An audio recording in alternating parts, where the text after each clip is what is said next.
수천 년 동안 정말 수백만 명의 사람들이 읽어온 비유가 있죠. 바로 씨 뿌리는 비유인데요. 네, 아주 유명한 텍스트죠. 보통은 이걸 되게 단순한 도덕적 체크리스트 정도로 생각하잖아요. 막 길가나 돌밭이 되지 말고 좋은 밭이 되어서 착하게 살자 뭐 이런 식으로요. 그렇죠. 대부분 그렇게 이해를 하고 넘어갑니다. 그런데 오늘 우리가 파헤쳐 볼 자료는 완전히 다른 이야기를 하고 있습니다. 무려 2000년 동안 우리가 이 텍스트를 완전히 납작하게 또 잘못된 방식으로 읽어왔다는 거예요. 맞습니다. 자, 이걸 한번 파헤쳐 보죠. 오늘 탐구할 자료는요, 이 비유가 단순한 농사 팁이나 윤리적인 교훈이 아니라는 겁니다. 우주의 창조, 또 이스라엘의 거대한 역사, 그리고 무엇보다 우리 인간의 에고가 해체되고 진정한 자아로 발달해 나가는 과정을 그린 아주 섬세하고 철학적인 심리 로드맵이라고 분석을 하거든요. 네, 오늘 우리가 다루는 이 텍스트는요. 성서를 도덕책이 아니라 인간 의식의 진화를 보여주는 어떤 거대한 메타포로 접근하고 있습니다. 메타포로 접근한다. 네, 저자가 마가복음 4장 13절을 아주 결정적인 단서로 삼고 출발하는데요. 거기를 보면 너희가 이 비유를 알지 못할진대 어떻게 모든 비유를 알겠느냐 이렇게 나와 있습니다. 아, 그 구절이요. 즉, 이 씨 뿌리는 비유가 모든 비유를 푸는 마스터키라는 거죠. 헬라어로는 근원 또 시작을 뜻하는 아르케라는 선언입니다. 아르케. 이걸 이해하지 못하면 이후에 등장하는 다른 어떤 신화나 서사도 그냥 표면적인 문자 그대로밖에 읽어낼 수 없다는 뜻이거든요. 그 부분이 정말 흥미롭더라고요.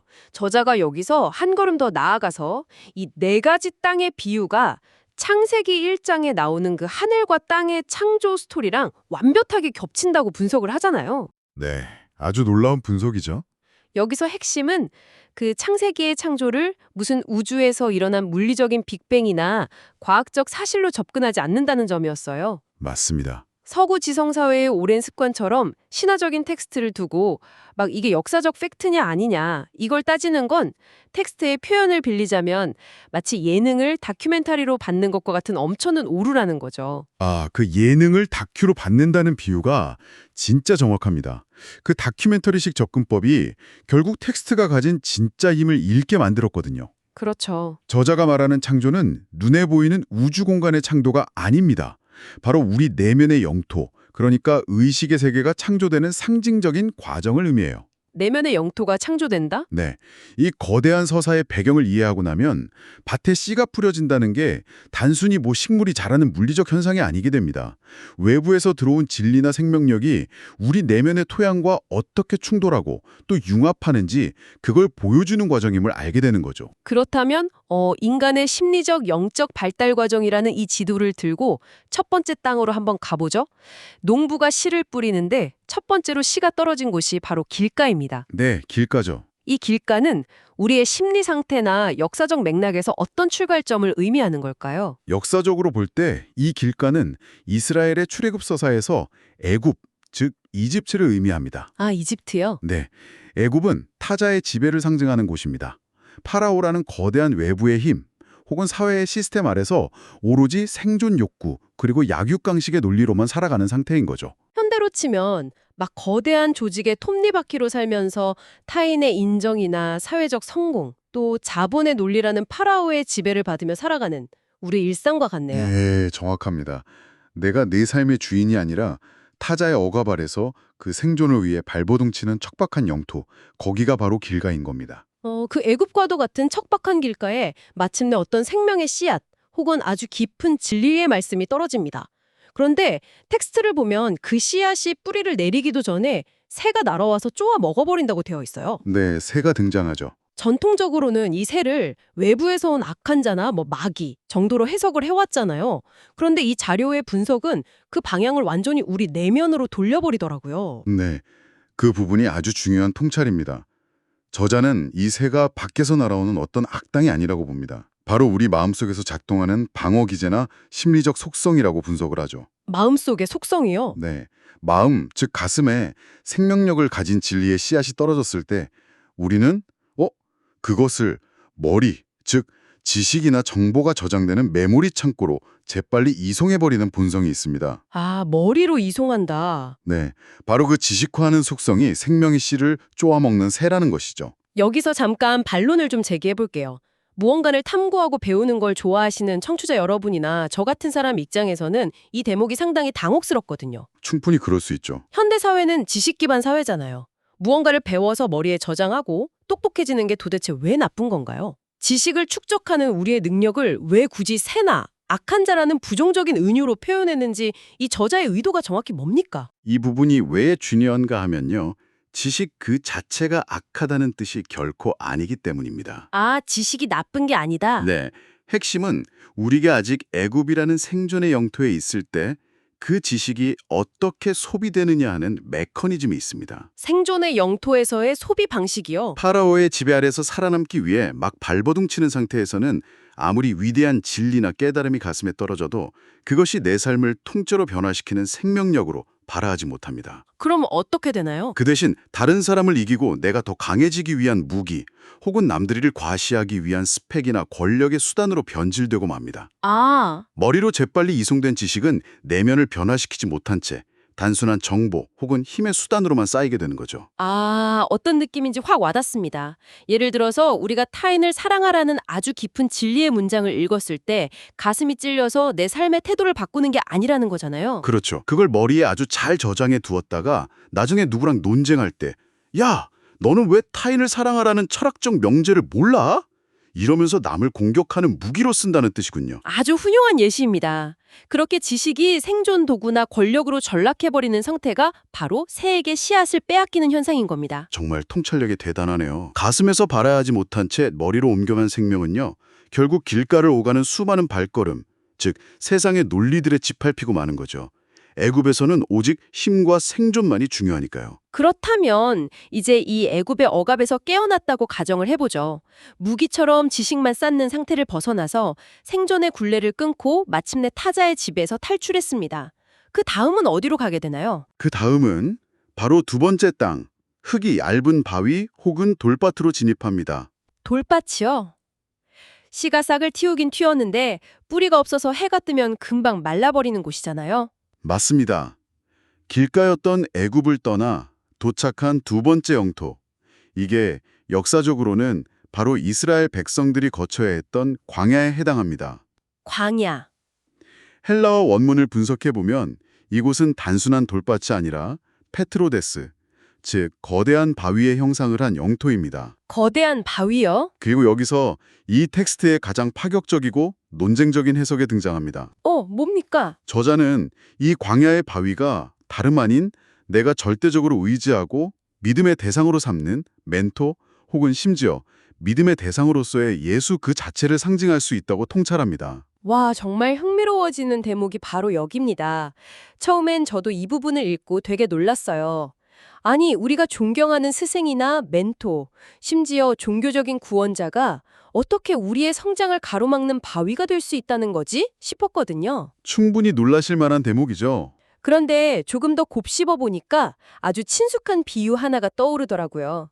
자동차의 내비게이션 말입니다. 아, 내비게이션? 우리가 한 번도 가보지 않은 험난하고 막막한 길을 운전할 때 내비게이션은 정말 생명줄과도 같잖아요. 광야에서 멘토는 그런 존재라는 거죠. 그렇죠. 하지만 드디어 목적지에 도착해서 내 두 발로 땅을 파고 내 집의 기초를 세우려고 할 때 언제까지나 계속 내비게이션 화면만 쳐다보고 있을 수는 없잖아요. 아주 시의적절한 비유입니다. 결국 전원을 끄고 기계에 대한 의존을 버려야만 진짜 내 삶을 지을 수 있으니까요. 네, 우리가 광야라는 막막하고 불안한 인생길에 들어섰을 때 어떤 확신에 찬 멘토나 완벽해 보이는 교리, 절대적인 믿음의 대상은 우리에게 즉각적인 기쁨과 엄청난 위로를 줍니다. 싹이 아주 빨리 트는 거죠. 네, 위로가 되죠. 하지만 문제는 저자가 예수를 단순히 외부의 믿음의 대상으로 삼는 것과 예수 안에 있던 그 생명력 자체를 나의 믿음으로 체화하는 것을 아주 날카롭게 구분한다는 점입니다. 체화하는 것이 다르다. 대상을 향한 맹목적인 믿음은 잠시 기쁨을 주지만 멘토라는 든든한 바위에만 기대어 살아가면 그것은 남의 땅에 잠시 얹혀 사는 것에 불과합니다. 결국 자기 영토에 스스로 뿌리를 내리지 못하게 하는 거치는 돌이 되어버리는 거죠. 그래서 텍스트에 예수의 믿음을 나의 믿음으로 가져오려면 그 반석을 쪼개고 박살 내야만 생수가 터져나온다. 이런 강렬한 표현이 등장하는 거군요. 맞습니다. 성서 출애굽기에 보면 모세가 지팡이로 반석을 쳐서 그 안에서 물이 쏟아지게 한 유명한 일화가 있잖아요.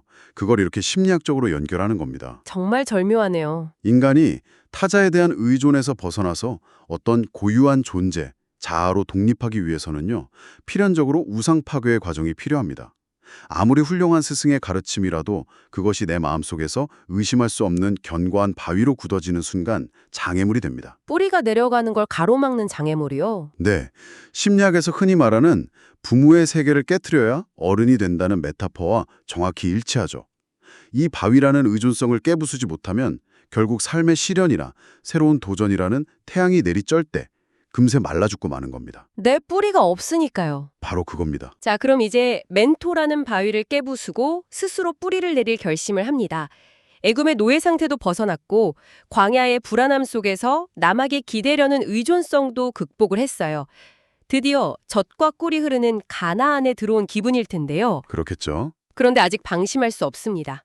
어찌 보면 이 로드맵에서 가장 은밀하고 교묘한 세 번째 함정, 가시덤불이 기다리고 있으니까요. 이 세 번째 단계는 이스라엘의 역사에서 바빌론 포로기에 해당합니다. 바빌론 포로기요. 철학적이고 신학적인 용어로는 영지주의, 즉 쉽게 말해서 지적 교만에 깊이 빠진 상태를 상징하죠. 아, 지적 교만. 방금 말씀하신 것처럼 인간은 마침내 멘토의 그늘을 벗어나 억압에서 해방되어 스스로 깨달음을 얻고 자유를 쟁취했습니다.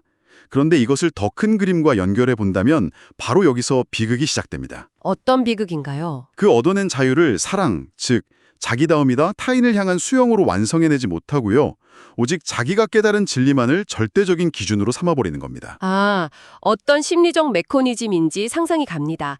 애굽에서 파라오에게 억압받던 노예가 마침내 해방되었는데 그 해방된 인간이 이제는 자기가 가진 그 똑똑한 지식을 무기 삼아서 다른 사람을 억압하는 새로운 파라오 혹은 폭군으로 돌변해버리는 거군요. 맞습니다. 그래서 자료의 저자는 이 상태를 성서에 등장하는 교만한 두로왕의 모습에 빗대어 설명을 하죠. 타인을 지배하려는 욕망입니다. 두로왕, 스스로 완벽한 지혜를 가졌다고 착각하는 지적 오만함인 거죠. 내가 세운 철학과 진리의 체계가 너무도 우월하다고 믿은 나머지 그것과 조금이라도 다른 생각을 가진 사람들을 재단하고 무시하고 평가하기 시작합니다. 아, 정말 무서운 상태네요. 바로 그 오만한 지적, 확신과 판단의 잣대들이 내 마음속에서 무성하게 자라나서 남을 찌르는 날카로운 가시덤불이 되는 것입니다. 그 대목을 보면서 저는 창세기의 에덴 동산 이야기가 딱 떠올랐어요. 아담과 이브가 선악을 알게 하는 나무의 열매를 먹고 쫓겨날 때 땅이 그들에게 가시덤불과 엉겅퀴를 낼 것이라는 저주를 받잖아요. 아, 좋은 포인트입니다. 그게 단순히 육체적인 농사가 힘들어졌다는 뜻이 아니었던 거네요. 자신이 선과 악을 구분하는 절대적인 기준이 되어서 남을 찌르기 시작했다? 즉, 내면에서 가시가 자라났다? 이렇게 연결되니까 정말 완벽하게 아기가 맞습니다. 아주 훌륭한 연결입니다. 지식이 사랑이나 이해로 승화되지 못하고 권력화될 때 인간은 그 어떤 폭군보다 잔인해질 수 있거든요. 이 메커니즘을 현실 세계에 적용하기 위해서 자료의 저자는 아주 구체적인 현대의 사례들을 가져옵니다. 네, 맞습니다. 이 대목에서 저자는 자신의 논리를 뒷받침하기 위해 특정 종교나 교파의 사례를 강도 높게 언급을 하는데요. 네, 그렇습니다. 여기서 청취자 여러분께 잠시 객관적으로 설명을 좀 해드리자면요. 자료의 저자는 이 가시덤불을 현대적 예시로 빨뱅주의, 즉 칼빈주의의 거대한 교리체계, 그리고 신천지 같은 해석체계를 언급합니다. 맞습니다. 이들이 자신과 다른 생각을 이단으로 재단하고 생명의 쌍을 자른다고 강하게 비판하거든요. 하지만 여기서 분명히 짚고 넘어갈 것은 저희가 어떤 특정 종교나 교파의 편을 들거나 이 비판에 동조하는 것은 절대 아닙니다. 네, 그 점이 아주 중요하죠. 단지 자료의 저자는 거대한 교리적 시스템이나 특정 종교단체들이 어떻게 인간의 고유한 생명력을 억압하는 가시덤불로 작용할 수 있는지 그 원문의 주장을 예시로 전달해드리는 겁니다. 정확합니다. 저자의 핵심은 특정 종교의 교리 자체가 아니라 그 지시스템이 작동하는 방식에 있으니까요. 개인의 깨달음이나 어떤 집단의 신념이 거대하고 절대적인 교리적 시스템으로 굳어지게 되면요. 네. 그 시스템 밖의 모든 생각이나 생명력은 이단이거나 틀린 것으로 규정되고 맙니다. 빽빽한 가시덤불이 숲을 이루면 햇빛이 들어오지 못해서 다른 식물이 자랄 수 없잖아요. 그렇죠.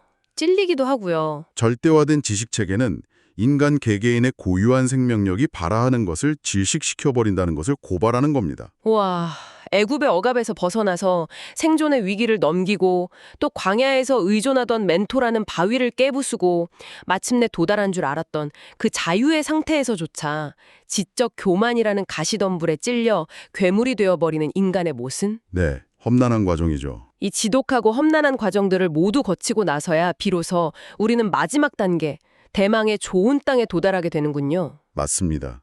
이 좋은 땅은 단순히 마음밭을 착하게 다듬은 평온한 상태가 아닙니다. 그럼 어떤 상태인가요? 역사적으로는 바빌론 포로기를 거친 이스라엘 백성들이 다시 고토, 즉 가나안으로 돌아오는 귀환의 역사입니다. 이사야 선지자가 예언했던 남은 자는 돌아오리라, 즉 스알랴 숲의 성취가 이루어지는 상태를 말하죠. 아, 귀환이군요. 이 귀환은 심리적으로 엄청난 고통을 수반합니다.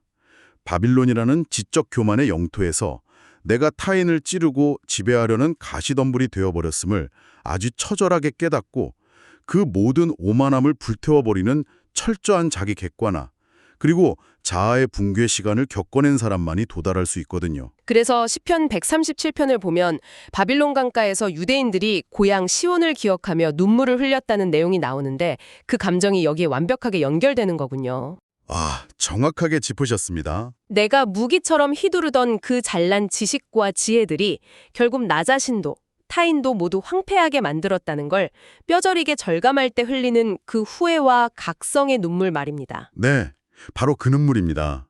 지식과 지혜가 권력과 결합해서 괴물을 낳는 과정을 다 겪어본 후에야 비로소 인간은 내면을 꽉 채우고 있던 7 귀신을 쫓아낼 수 있습니다. 7 귀신이요? 네, 자신이 세상에서 가장 최고고 옳다는 착각, 그 에고의 덩어리들을 말하는 거죠.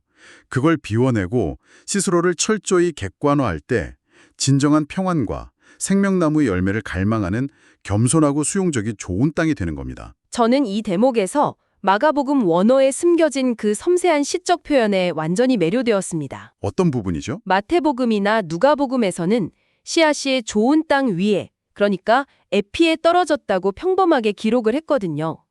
그런데 마가복음에서는 유독 씨가 땅 안으로, 에이스라는 전치사를 썼더라고요. 네, 저자는 그 미세한 헬라어 전치자의 차이를 놓치지 않고 짚어냅니다. 진리의 씨앗이 땅의 겉표면에 그냥 얹어있는 게 아니라는 거죠. 안으로 스며든다. 흙의 입자 사이사이로 깊이 파고들어 완전히 융합되는 그 생생한 역동성을 에이스, 즉 안으로라는 단어로 표현한 겁니다. 아비의 마음과 자녀의 마음이 혹은 진리와 인간의 자아가 둘로 나뉘지 않고 완벽하게 하나로 스며드는 진정한 통합의 상태입니다. 와, 대단하네요. 이 깊은 결합이 이루어질 때 비로소 30배, 60배, 120배라는 진정한 생명의 결실이 맺히게 되는 거죠. 그렇다면 이 모든 것이 당신에게, 그러니까 지금 이 이야기를 듣고 계신 청취자 여러분에게 어떤 의미가 있을까요? 아주 중요한 질문입니다. 지식을 빠르게 습득하고 통찰을 얻는 것을 좋아하는 우리들이잖아요. 하지만 그 지식이 남을 찌르는 가시가 아니라 내 안으로 깊이 스며들어 생명을 키우는 토양이 되게 하려면 결국 고통스러운 바빌론의 시간, 즉 처절한 자기 성찰의 시간이 필수적이라는 사실을 일깨워줍니다. 맞습니다. 고대의 이 텍스트는 그 흐릿하고 고통스러운 우리의 성장 과정을 아주 정교한 비유의 언어로 미리 그려놓고 있었던 겁니다. 오늘 우리가 함께한 이 깊은 탐구 여정은 정말이지 한편의 거대한 서사시 같았습니다. 우리의 논의를 갈무리 해보죠. 오늘 살펴본 자료는 씨 뿌리는 기후를 단순한 농사 이야기나 윤리적 교훈으로 보지 않았습니다. 네, 전혀 달랐죠. 애굽이라는 타자의 억압 속에서 생존과 지배를 위해 지식을 무기 삼던 길가를 지나 광야에서 멘토나 아이돌이라는 안전한 바위에 기대려던 의존성을 깨부수고 네, 바빌론이라는 해방의 공간에서조차 지적 교만과 독단으로 남을 찌르던 가시덤불을 다 불태워버린 뒤에야 비로소 도달하는 진정한 자아의 통합과 해방, 즉 좋은 땅으로 향하는 장대한 의식 발달의 로드맵이었습니다. 네. 지식이 권력과 결합해 괴물이 되는 것을 목도하고 처절하게 반성한 자만이 진정한 평안을 얻는다는 이 묵직한 통찰은 현대인들에게도 시사하는 바가 아주 큽니다. 자, 이 탐구를 마무리하면서 청취자 여러분을 향해 스스로 탐구해 볼 만한 도발적인 화두를 하나 던지고 싶습니다. 네, 어떤 화두인가요? 우리는 종종 자신이 이미 좋은 땅이라고 착각하곤 합니다. 하지만 지금 이 순간 여러분의 마음속에서 남몰래 타인을 판단하고 찌르고 있는 가시덤불은 무엇인가요? 혹은 당신이 스스로 뿌리내리는 것을 막고 있는 이제는 반드시 깨뜨려야 할 바위, 그러니까 완벽한 멘토나 굳건한 신념은 또 무엇인지 오늘 하루 곱씹어 보시기 바랍니다. 정말 깊이 생각해 볼 만한 질문이네요. 오늘 우리가 나눈 이 깊은 탐구가 단순한 지적 유희를 넘어서 여러분의 삶의 실질적인 각성으로 이어지기를 바랍니다. 오늘의 탐구는 여기까지입니다. 다음 탐구 여정에서 다시 뵙겠습니다.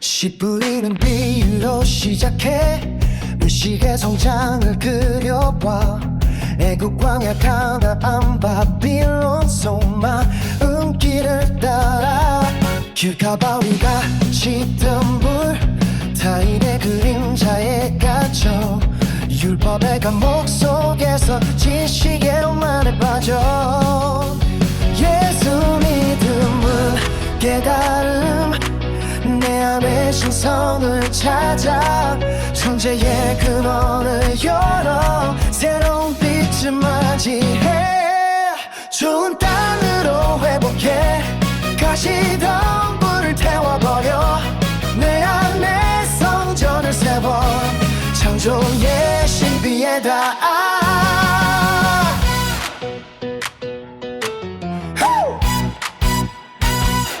히브리 역사 속 결정 마음의 지도를 펼쳐 각자의 싸움을 넘어 진정한 자유를 찾아 예수 믿음은 깨달음 내 안의 신성을 찾아 존재의 근원을 열어 새로운 빛을 맞이해 좋은 땅으로 회복해 가시던